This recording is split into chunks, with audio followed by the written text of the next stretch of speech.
Hello then, welcome to the Drax Files Radio Hour with Joe Yardley. My name is Draxter Dupre. I apologize again because this is a short program, albeit with Joe Yardley. Hi, Joe. Hello. There's a lot going on in terms of family and day job, so I'm constantly going back and forth between different physical locations, so I really apologize that we don't have the full-fledged produced show because people have been sending in origin stories, how they got started in Second Life, why they're still passionate. So all that stuff is lying around waiting to be edited, and it will be, and there's some glorious stuff, and I sincerely thank all the listeners and contributors. The stack of digital audio is increasing, but today, Joe, I want to take the little time that we have to talk about the Lab Chat program that you and Safia Widershins co-hosted a few weeks ago with Ebbe Altberg. And there is a real kind of, in the media, in the SL Media echo chamber, a lot of people left. I mean, we have 50 comments on our blog, and then on the Daily Mail of Second Life. What was the name again of that blog? New World Tropes, right? New World Notes, right? There's a lot of comments there. There's a lot of conspiracy theories. The usual suspects are spewing vitriol. My sense was, and I'm also a producer, and people have been accusing me of being sort of propagandist about this, I suppose, that this is sort of a cabal to feed softball questions to Mr. Altberg, Linden Lab CEO. Why don't you illuminate real quick how transparent this process actually is? I mean, people do submit questions in a fairly open way, right? Yeah, exactly. The questions that were asked were handed in by the public. So if people think that the questions weren't harsh enough or not critical enough or, whatever, blame the public. We get our questions from the Second Life website, the forum where people leave them. But also if you leave them on my website or on Twitter or you email them to us, they'll get to us. And we pick the ones that we think are current, are important to pretty much everyone. So it's not going to be little individual questions or someone asking a question because they have an issue with their neighbor about a tree growing on their land. Oh, I thought that's what the show is all about, sort of like Judge Judy, Judge Altberg, kind of like bringing justice to the neighbors. But, we also avoid certain questions because we think that people should already know the answer, or if they have if they've been paying attention, the answer to the questions are already all over the internet. So, we're not going to pick just any question, but we're also not going to avoid questions just because, we think the people at Linden Lab don't want to hear them. Joe, I also wanted to add that there's also a finite number of questions. I mean, that goes without saying. And one Prokofy Neva, and people who've been in Second Life for a while, they know who she is. She pinged me in World and said her question was not asked, so I want to actually give Prokofy the opportunity to ask it next time. We're going to record her voice asking that question, and then we'll get Ebbe Altberg to respond. What are the plans for the next program? Do you know?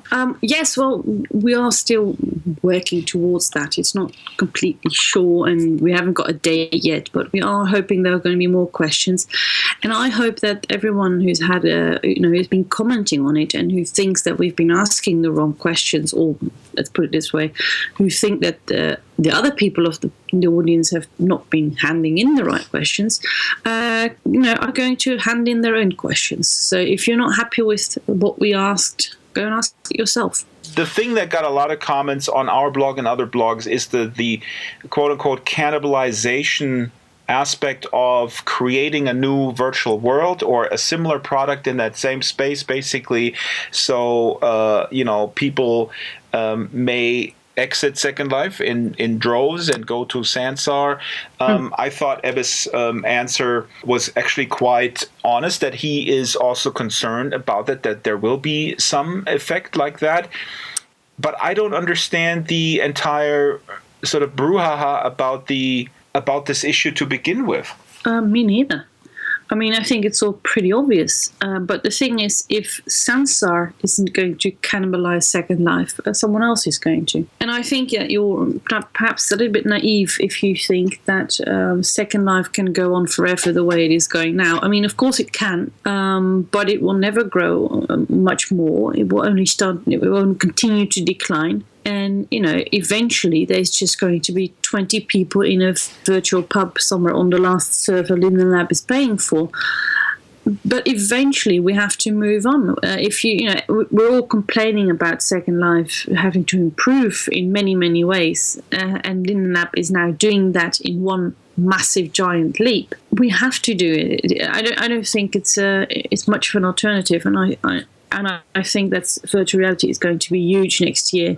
There are major players, and these players are not sleeping. As a matter of fact, as we're taping this, I think a few hours from now, Mr. Palmer Luckey, founder of Oculus, is going to give a sort of a surprise little gem about something that has been hyped for a couple of weeks in the various blogs. Some sort of game conference. I forgot where was. Listeners, I apologize, but you'll find it undoubtedly. There's some announcement by Palmer Luckey. Maybe it is Face World. Who knows? The cannibalization effect, though, I wanted to add my 2 cents because, and I've said this on this program many times, I am conflicted in where I stand, as enthusiastic as I am about virtual worlds as a concept. When done right, the question really is there a finite number, is there a finite market, basically, right? I mean, the major players, of course, says, no, it's infinite. Philip Rosedale says it just has to be done right. The reason why Second Life didn't work is because of these and these and these things. I mean, what do you think? I mean, is there just a limited number of people who are interested in that type of concept, or is it really a matter of the content? How should I put it? I think that pretty much everyone, except for a few exceptions, will find a use in virtual worlds. It's just that you have to find the right use for you. I mean, myself, for instance, the only reason I'm using Second Life is because I've discovered that you can use it for virtual time travel. I only like one single thing about virtual reality, which makes me a very unusual user. And I think that pretty much anyone can find a use for him or her that is interesting or fun to them. Maybe not full time, maybe not something they're going to put many hours every week in, but something that they'll enjoy trying out and exploring now and then. For instance, if you can put it in a museum, you can put it as part of a shopping experience, you can use it for so many different experiences. So in other words, if you're interested in reality, you're also interested in virtual reality. So if you have an interest, any type of interest, virtual reality done right should be of interest. I think there is pretty much a use for everyone in virtual worlds, as long as you sort of figure it out and find the right world to visit. It's like saying you see no use for the internet. That's a good point. I guess I'm always hung up on sort of the creator versus consumer aspect. So I admit that I look at it like, okay, so maybe if you're not interested in making things, then you're not interested in virtual worlds. But of course, I'm aware that doesn't make sense, because if you, for example, make a really compelling Berlin experience, then you create a business around it that hundreds and thousands of people are going to be very, very interested in. So in other words, you need to be empowered to have these tools in your fingertips. All my friends are pretty much all history addicts. They only care about history. That's the thing that drives them. That's their passion. So when I said I was trying Second Life, they were all going, "Oh no, that's boring." They didn't like it. Nobody loved it. Nobody was interested at all. They were not interested until I started showing pictures of 1920s Berlin, and suddenly they got interested, and suddenly a few of them, had a try and visited and are now addicts. So, it really, as long as you can pretty much use it for anything, it will interest people who are interested in anything. Loki Elliott, commenting on our blog, is picking up on something that Ebbe has said, that and the exact phrasing escapes me now, but he said that also when I can't talk about what I saw at when I looked at it at Linden Lab, but Loki is saying here that he's concerned about the look of the avatar depending on the experience. Yeah.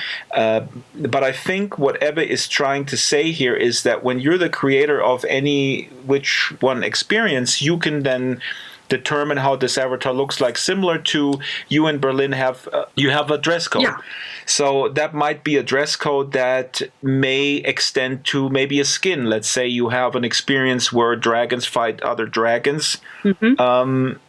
So if you come in as a humanoid, that wouldn't work, I suppose. Yeah, I see this not as a forcible tool. Pretty much everything in Second Life that happens to you, no matter how much you like or dislike it, is something that you have to give permission for. Animations, all sorts of things. And I think that that's probably how it works when you arrive in a sim like 1920s Berlin in Sansar and you say, you may get the choice or you get an option to have your outfit automatically changed. I think that is just going to make things like this a little easier. I don't think anyone's going to enjoy arriving someone and suddenly finding out that they've changed gender or that they're suddenly, a furry or something that, they have no choice over. I don't think that is how it's going to happen. I think it's in a way it's like that in Second Life right now. If I go to a pirate sim or Kaleo, my son was into these mechs, the robots fighting each other. You go there and you are a robot and you're fighting another robot. I mean, I couldn't do it with my flip-flops. I would lose. You would. With your flip-flops, you'd lose pretty much anything. Actually, that's why I'm so mad at Palmer Lucky. I realized that psychologically because he always appears, his public appearances are in these cargo shorts and flip-flops, and that's kind of my look in Second Life. But this is a total aside. You're both pretty wrong for being in public dressed like that, virtual or reality. I mean, seriously, what are you? 12. But are you not concerned that then this is a concern that I do frankly have because I'm a big fan of the metaverse idea, everything sort of interconnected. Again, I mean, the reality is different. People usually stay on their Sims. I mean, you're the prime example. You never go anywhere. But people and on our blog in the comments are very concerned that this is sort of this fragmented experience that nothing connects us. Yeah. But the more philosophical question I would ask now, I mean, what does connect us? Isn't it completely fragmented as it is? I mean, do people from the fashion community interact with people from you?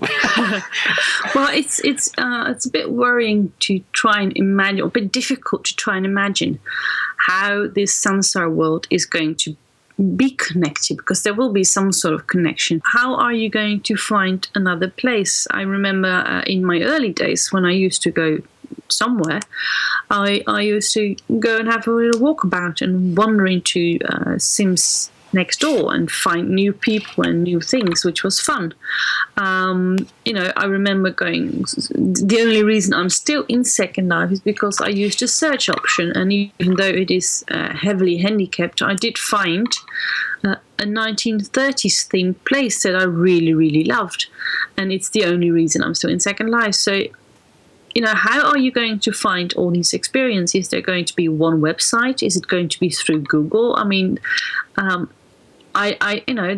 is going to be difficult, and I look forward to seeing how that is going to work. It's very important that they get that right. Yeah, I wanted to pick out another quick. I'm not sure if I should respond to these types of comments about them only letting in a very select group of Maya proficient creators at this point. I mean, it's been communicated ad nauseum by Ebbe that this is an extremely small team and they work together with the American Institute of Architects. So I'm assuming, I mean, if you put two and two together, maybe these are really just a handful of people who are local in San Francisco where they can look over their physical shoulder and work with them.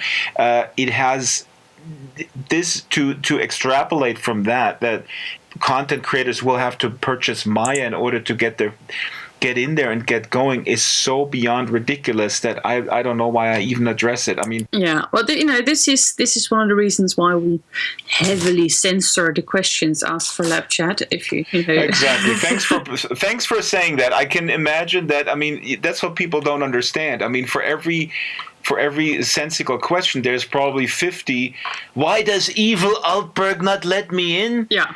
Well, I'm usually the person saying that. I've been trying to blackmail him, bribe him, but I'm still not in Sansa, which is annoying. But this is a question that if you bother looking for the answer on the internet, you will find it quite easily. So it is a question that we didn't put in the show.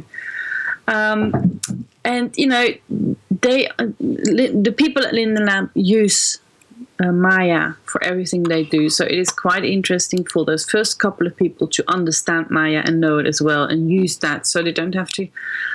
Because maybe they're not ready to develop a building tool that works for everyone. We'll have to wait and see. But pretty much as far as excuses to keep me out of a place go, this one is pretty good. Why am I even, feeding the trolls here? I'm looking through these comments. I mean, it's just completely bizarre. Yeah, it is interesting how many. The usual Linden Lab cheerleaders seem to be losing some team spirit when faced with the possibility that they're just like everyone else, disposable. What? That's from New World Tropes. Fella by the name of AJ. I'm just reading through these comments. All right. This is in terms of the community building that we have addressed. That's a legitimate thing to discuss, but it would make sense to discuss this in a calm manner. What efforts are being made to create community? I would say we don't really know, Yeah. but as Ebbe has many times addressed, that Sansar is sort of the WordPress, or supposed to be the WordPress of virtual worlds. Yeah, YouTube.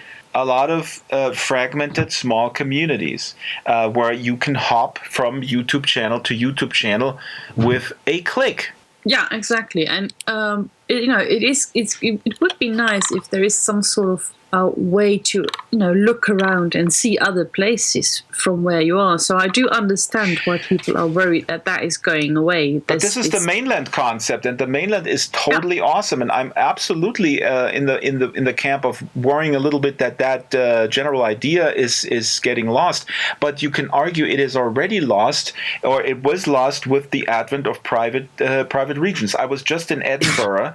Bremelin Wolf, who is a sponsor of this program and a great animator, he lives in Edinburgh, and we had a lovely conversation over mulled wine that moved on to Guinness and Newcastle. Yeah, we were there for a second.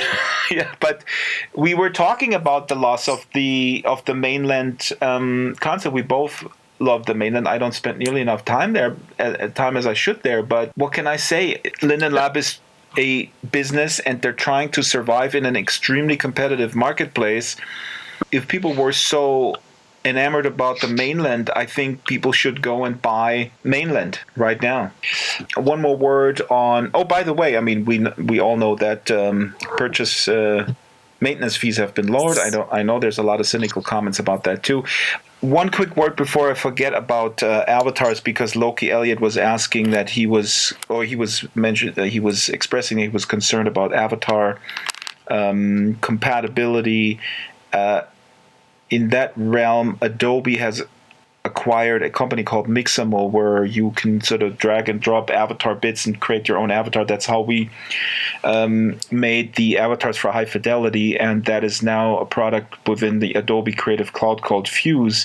Loki was speculating that Adobe Fuse would be the avatar creator that might be the standard, and then that avatar could be in all sorts of virtual worlds, which would be very cool. But again, this is just tangentially related to the issue of fragmentation. And again, I think when you create experiences like you do, or Matt P does, or whoever, content creators will think twice about what to allow. I mean, you would certainly allow, I would assume, that I could go to Berlin in Sansar, but I would have to be dressed properly, but I could still be myself. I would not change any of the rules that we have in Second Life now. They're just going to stay the same. And just taking going back to the idea of mainland, we don't even know how big the new regions are, or land plots in Sansa are going to be. What if they are massive? What if someone decides to build a mainland, just to just buy a bit of land in Sansa and say anyone is welcome to come and rent and build whatever they want? That's right. That's a good point. So somebody could actually make an entire mainland in Sansa. Somebody could say, I want to recreate the Second Life mainland experience and then maybe give these plots away to other people who come in, just like a procedurally... Or rent them out, make a bit of money on it. Damn, Joe, you just totally solved that problem that these trolls have on our comment. Potentially.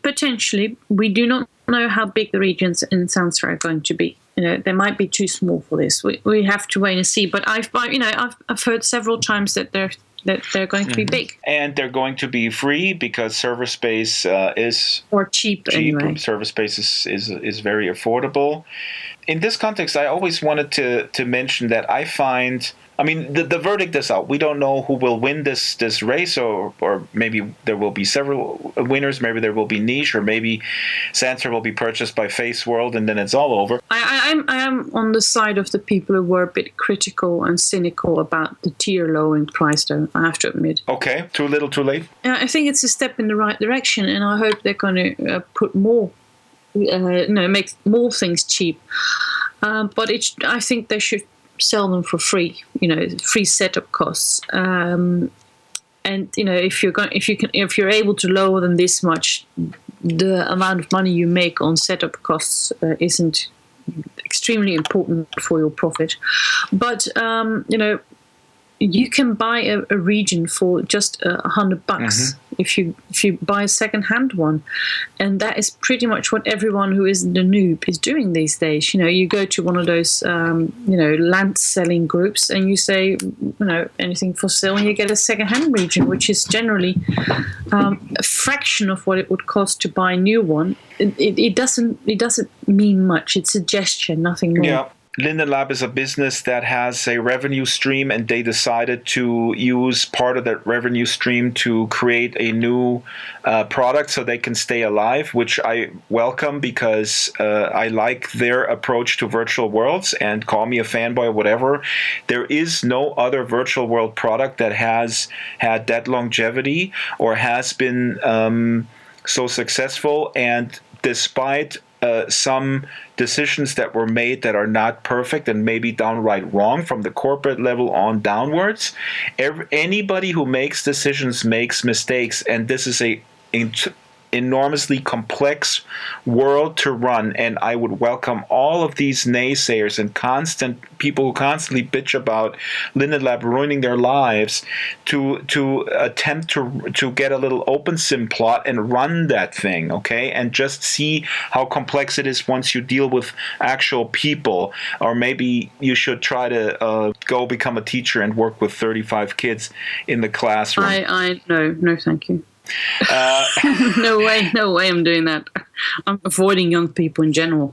Anyway, okay, so I think that's enough time that we spend on that subject, and we don't have time because we got to move on and we got to work, and it's Second Life related. The work we do in Second Life is not dead, and it is not, the sky is not falling, and we're alive and well. And if people want to sit around and waste the next year to be worried, be my guest. I choose to go in world every day and have a good time. That's what I choose to do, and that's what a lot of content creators do, and a lot of experience providers do as well. See, this is what I don't understand. I understand the worry from a content creator who may see their business decline because there's an exodus. But there is no exodus. There is stagnation, and that stagnation is sort of up and down for a long time right now. I mean, the question is, what do people want? I don't know. I say the same thing every week almost. There are so many stories, and just now next week is a new story coming out that I'm working on. Where I was in Edinburgh for. A lot of people know her, right? I mean, I basically gave it away last week. Cheeky piece, Isla Gaelic is on, and she says, she doesn't say it in the piece, but in the raw audio you can listen to it. I don't know. My business is increasing.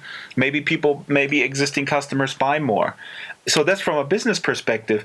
I just don't understand the point when people say, "Oh, in a year from now, Sansa might start, so I'm just gonna not do anything from today until that point on, and I'm gonna just be worried, and I'm gonna be in that cycle of worry." Yeah, that's what I meant when I compared it to YouTube. I mean, just because maybe next year there's going to be a new video channel, or maybe a new kind, someone's going to sell a new television. Are you going to stop watching television till the new TV comes out? I mean, that is what I mean. It is entertainment. You're being entertained. You're having fun. You're learning stuff.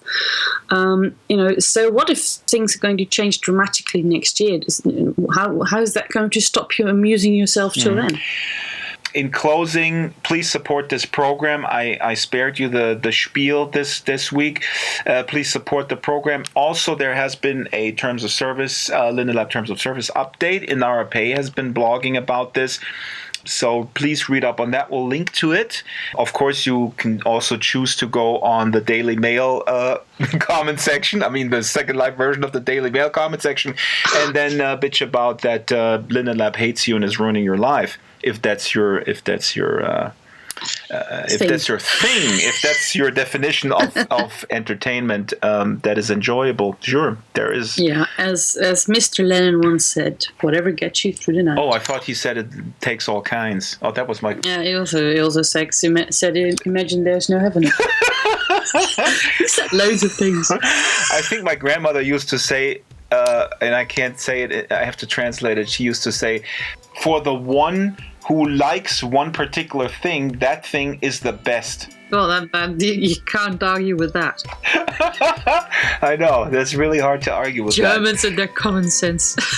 I know. I mean, without us, I don't know what would happen to the world. My German grandfather said, if you don't like the television, if you don't like what's on the television, turn it off. And I said, yeah, so? And he saw that as one of his best bits of philosophy. and he kept saying it without, completely out of context all the time. If you don't like Second Life, why don't you just not go in world? Teleport. I would also say that if you don't like Second Life, stop commenting on blogs that are dedicated to Second Life. If you don't like Second Life, get a First Life. Ooh! No, you didn't! Oh my God! I went there, sister.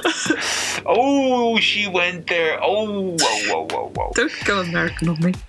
Okay, my last word is whoever alleged that Linden Lab is paying for my travel expenses and is showering me with money so I can make propaganda videos should I don't know what they should do. They should just leave. What? Prove it. Because this was commented, I do want to say for the record that they don't pay me any travel expenses. That comes out of the tiny little sponsorship that I'm getting. But Eva did buy you a beer, didn't he? Okay, Joe. You're in their pocket. Damn you, he did. But I paid for his bus fare, okay? So we're even, okay? That sounds so sad. But Joe, one hand washes the other. Oh, don't put that image in my head. After the bathroom. I don't want to know what you two did in the bathroom. It was an Irish bathroom. Oh, that's all right then. Okay. We fooled on that. Okay, listeners, thanks for listening. Have a great weekend. Next week, new Drax Files video. I'm very excited about this, and plenty of stuff going on in Second Life. But stay outside and wait for Sansa if you must. Let me in. Okay. Have a great weekend, and goodbye, Joe. Auf Wiedersehen. The Drax Files Radio Hour with Joe Yardley is a weekly production of Basic Drax Entertainment. The show is supported by Maven Homes, Giza Creations, Botanical, Strawberry Sing, Abranimations, Eros Avatars, Caravel Design, Avacon, The Cube Republic, Fateware by Damien Fate, The Avazines Publication Family, What Next, Bright Canopy, Dutchy Furniture, Landscapes Unlimited, Dwarfins, The Den, Fallen Gods Incorporated, Feroce SL, Giant Snail Races every Saturday, Kona Stream, and Death Row Designs. Contact the show via Skype, DraxFiles, Avatar DraxFiles, or email radio@draxfiles.com.